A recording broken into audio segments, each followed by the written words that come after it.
It's that time of year again. I'm going to show you how I plant some potatoes only using a hard rake. So this plot has been covered all winter long by some UV resistant plastic. I pulled that back and I started putting in my rows, taking the hard rake and just pulling back the soil from both sides. The reason this works for me and probably won't work for most is because this plot I have added a lot of leaf compost over the years. So if you have really hard soil, red clay, this method may not work for you in the first year, but I promise you, if you keep adding compost and leaf compost, you will be able to get to the point to where I am now.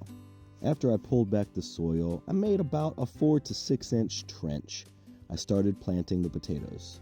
These are potatoes that I grew last year, so I paid absolutely nothing for my seed potatoes this year because I saved enough from last year's harvest to be able to replant.